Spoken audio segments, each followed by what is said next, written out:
El hígado. Este es un órgano único. Posee diferentes funciones, pero también se lo considera como una entidad propia. Las funciones que vamos a observar en este capítulo son la filtración y almacenamiento de la sangre, el metabolismo de los hidratos de carbono, proteínas, grasas, hormonas y compuestos químicos extraños, la formación de la bilis, depósito de vitaminas y de hierro, la síntesis de los factores de coagulación. El hígado es el órgano más voluminoso del cuerpo y representa lo que es el 2% del peso corporal total, es decir, alrededor de 1.5 kilogramos en una persona promedio. Como todo órgano, posee una unidad o centro funcional. El del hígado es el lobulillo hepático. Se considera que el hígado humano posee entre 50.000 y 100.000 lobulillos hepáticos. El lobulillo hepático se constituye alrededor de una vena central o centro lobulillar, que desemboca en las venas hepáticas y luego en la vena cava. Cada lobulillo hepático se compone en esencia de múltiples placas celulares hepáticas. Estas placas celulares hepáticas suelen componerse de dos células y entre las células adyacentes se encuentran pequeños canalículos biliares que drenan en los conductillos biliares. Aquí también existen tabiques que llevan vénulas portales que reciben sobre todo sangre venosa del tubo digestivo a través de la vena porta. Los tabiques intervolullares contienen asimismo arteriolas hepáticas que suministran sangre arterial. Entre los lobulillos adyacentes, muchas más pequeñas arteriolas también desembocan directamente en los sinusoides hepáticos. El hígado posee un elevado flujo sanguíneo y una resistencia vascular reducida. Cada minuto llegan los sinusoides hepáticos desde la vena porta cerca de 1050 mililitros de sangre y desde la arteria hepática 300 mililitros más. Esto representa un total de 1350 mililitros por minuto, es decir, un 27% del gasto cardíaco en reposo. La presión en la vena porta a su llegada al hígado se acerca a 9 milímetros de mercurio, y la de la vena hepática que sale del hígado para terminar en la vena cava suele ser casi exactamente de 0 milímetros de mercurio.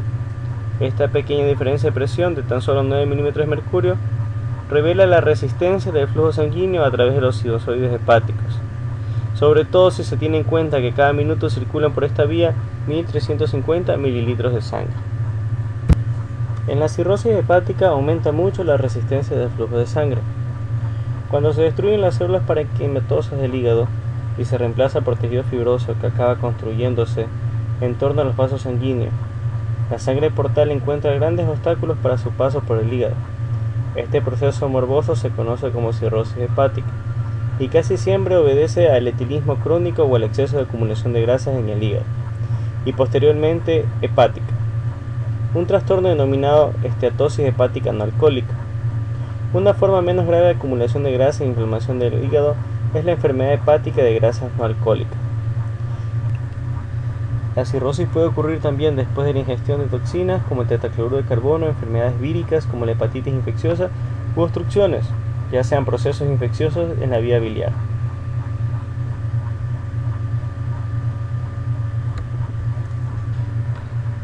El hígado actúa como depósito de sangre.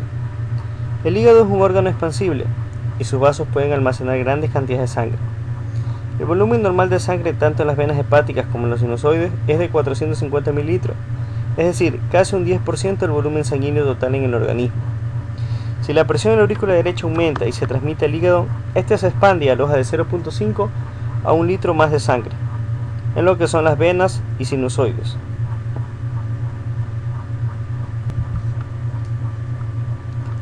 El hígado posee un flujo linfático muy grande. Como los poros de los sinusoides hepáticos son tan permeables y facilitan el paso de los líquidos y las proteínas en los espacios de Dice, la linfa que drena el hígado contiene de ordinario una concentración de proteínas próximas a 6 grados por decilitro, un poquito más baja que el de las proteínas del plasma. Por lo tanto, la alta permeabilidad del epitelio sinusoidal permite la formación de mucha linfa. En consecuencia, casi la mitad de la linfa del organismo en reposo la forma el hígado. Las presiones vasculares hepáticas elevadas pueden favorecer la transsudación de líquidos del hígado y de los capilares portales hacia la cavidad abdominal. Cuando la presión de las venas hepáticas se eleva de 3 a 7 milímetros de mercurio por encima de lo normal, se empieza a trasudar cantidades exageradas de líquido hacia la linfa y a escapar por la cara externa de la cápsula hepática en dirección a la cavidad abdominal. Este líquido es casi plasma puro y contiene de un 80 a 90% de las proteínas del plasma normal. Para una presión de la vena cava que es de 10 a 15 milímetros de mercurio, el flujo linfático del hígado se multiplica hasta 20 y la trasudación de la superficie hepática aumenta.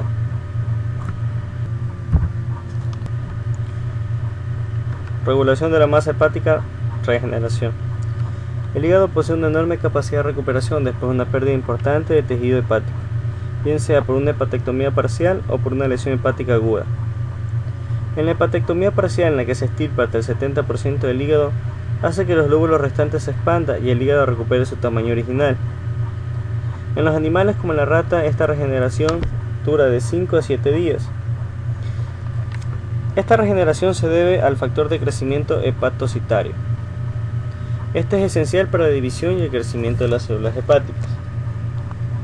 En los valores sanguíneos, este factor de crecimiento se eleva más de 20 veces tras una hepatectomía parcial, por respuestas mitógenas. También se conoce que una vez que haya recuperado su tamaño original, en relación tras su peso y el organismo, este factor de crecimiento deja de producirse. El sistema de macrófagos hepáticos durante la sangre. La sangre que fluye por los capilares intestinales recoge muchas bacterias del intestino. De hecho, antes de su entrada en el hígado, una muestra de sangre de la vena porta casi siempre consta. El sistema de macrófagos hepáticos depura la sangre. La sangre que fluye por los capilares intestinales recoge muchas bacterias del intestino. De hecho, antes de su entrada en el hígado, una muestra de sangre de la vena porta casi siempre contendrá bacilos cólicos si se cultiva, mientras que el crecimiento de los bacilos del colon es muy raro en la sangre de la circulación por general.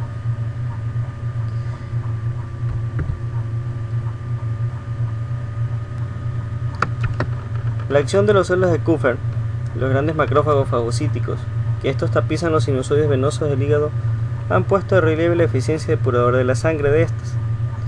Estas células, tras su paso por los sinusoides, cuando una bacteria entra en contacto momentáneo con la célula de Kupffer, en menos de 0.1 segundos atraviesa la pared de esta célula y queda atrapada de forma permanente hasta su digestión. Es probable que menos del 1% de las bacterias que pasan a la sangre portal desde el intestino logren atravesar el hígado y lleguen a la circulación general. Funciones metabólicas del hígado. El hígado es un gran depósito de células con características de reacciones químicas, que realizan un metabolismo intenso, puesto que los sistemas metabólicos comparten sustrato, energía y además este órgano se procesan y sintetizan numerosas sustancias transportadas a otras regiones del organismo, que todos cumplen miles de funciones metabólicas diferentes. Tenemos metabolismo de los hidratos de carbono, metabolismo de las grasas y metabolismo de las proteínas. Metabolismo de los hidratos de carbono. Dentro del metabolismo de los hidratos de carbono, el hígado cumple estas funciones: depósito de grandes cantidades de glucógeno, conversión de galactosa y de la fructosa en glucosa, la gluconeogemia, la formación de muchos compuestos químicos a partir de productos intermedios del metabolismo de los carbonos. El hígado resulta decisivo para mantener la glucemia dentro de los límites normales. El depósito de glucógeno explica por qué el hígado extrae el exceso de glucosa de la sangre, lo almacena y luego lo devuelve a la sangre cuando la glucemia empieza a descender de forma peligrosa. Esta es la función amortiguadora de la glucosa en el hígado. Metabolismo de las grasas. Casi todas las células del organismo metabolizan la grasa, pero algunos aspectos de este metabolismo tienen algunos, sobre todo en el hígado. Las funciones concretas del hígado en el metabolismo de las grasas son la oxidación de los ácidos grasos para proveer energía destinada a otras funciones corporales, síntesis de grandes cantidades de colesterol, fosfolípido y casi todas las lipoproteínas, síntesis de grasas a partir de proteína y de los hidratos de carbono. Para extraer la energía de las grasas neutras, primero se escinde la grasa de glicerol y ácidos grasos. Luego se rompen los ácidos grasos mediante la oxidación beta radicales acetilo de 2 carbonos para formar la acetilcoenzima A. A su vez ingresa en un ciclo de ácido cítrico para oxidarse y liberar grandes cantidades ingentes de energía. Cerca del 80% del colesterol sintetizado en el hígado se convierte en sales biliares que regresan o segregan en la bilis. Metabolismo de las proteínas. El organismo no puede prescindir de la contribución del hígado al metabolismo proteico más allá de unos días, sin que ello se deriven consecuencias mortales. Las funciones principales en el hígado sobre el metabolismo de las proteínas son la desaminación de los aminoácidos, la formación de urea para eliminar aminoácidos en líquidos corporales, la formación de proteínas del plasma, interconvención de los distintos aminoácidos y síntesis de otros compuestos a partir de aminoácidos. Tenemos entonces así: las proteínas van por vía sanguínea hacia el hígado. En él, el amonio se biotransforma a urea y este va hacia la orina, donde se va a eliminar. Las proteínas van hacia el hígado, se forman los aminoácidos que van hacia los tejidos. Los niveles de proteínas bajos a nivel del hígado van a causar la disminución de la respuesta inmune, la hipoproteinemia, como la hipoalbuminemia, y una menor producción de leche, en el caso de las mujeres. Cuando los niveles de proteínas son altos, causan convulsiones, disminución de la respuesta inmune, tremores y problemas reproductivos. Otra función del hígado es el almacenaje de vitaminas. Este puede almacenar grandes cantidades de vitaminas, principalmente la vitamina A, D y B12. Cuando existe una carencia de esta, el hígado puede compensarlo. Por ejemplo, la vitamina A durante 10 meses, la vitamina D durante 3 y 4 meses y la vitamina B12 de 1 o más años. El hígado deposita el hierro en forma de ferritina. Las células hepáticas contienen grandes cantidades de apoferritina, una proteína que se une al hierro de manera reversible. Así pues, cuando el organismo dispone de grandes cantidades de hierro, estas son combinadas con la apoferritina para formar ferritina y así se deposita en las células hepáticas. Cuando existe una carencia de hierro, la ferritina libera el hierro hacia el organismo, contribuyendo a la carencia de esta, creando así el amortiguador de hierro sanguíneo. El hígado produce sustancias de la coagulación de la sangre. Las sustancias creadas en el hígado para la coagulación son el fibrinógeno, la protombina, la globulina aceleradora y el factor 7 y algunos otros factores importantes. Estos procesos metabólicos para la síntesis de algunas de estas sustancias en el hígado, en particular la protombina y los demás factores nombrados, se exigen y se dan únicamente gracias a la presencia de vitamina K. Otra función del hígado es la producción de bilis. Tenemos que la bilis, como su función principal, es neutralizar el pH ácido, drenar los productos de desecho, emulsionar las grasas y la formación de micelas. Está formada gran parte por agua y sustancias disueltas, como proteínas, electrolitos, ácidos biliares, colesterol, lecitina y pigmentos biliares. La bilis es un producto de secreción hepática. Sus responsables son los hepatocitos, exactamente en la membrana sinusoidal, entre el espacio de Dis. Aquí existe un intercambio de sustancias entre plasma y hepatocito. Estos van a vertir su producto en el conducto canalicular, a su vez en el conducto biliar y en la vesícula biliar, donde se va a alojar y se va a eliminar en las heces. Como acotaciones clínicas tenemos que existe la ictericia. La ictericia significa tinte amarillento en los tejidos corporales, entre otros de la piel y tejidos profundos. La causa vital de ictericia es las grandes cantidades de bilirrubina, tanto conjugada como no conjugada. Entonces tenemos que los factores normales de bilirrubina son de 0.5 mg por decilitro, pero cuando existen valores anormales se puede llegar hasta 40 mg por decilitro, produciendo dos distintos tipos de ictericia, la ictericia hemolítica y la ictericia obstructiva.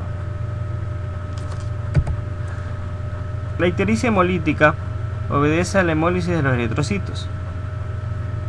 La función excretora del hígado no se altera en la ictericia hemolítica, pero los eritrocitos se destruyen con tal rapidez que las células hepáticas no logran eliminar la bilirrubina con la prontitud necesaria. Por eso la concentración plasmática de bilirrubina no conjugada se eleva por encima de lo normal. De manera análoga a la velocidad de la síntesis del urobilinógeno, en el intestino aumenta y gran parte de estos compuestos se absorbe hacia la sangre para su eliminación posterior con la orina.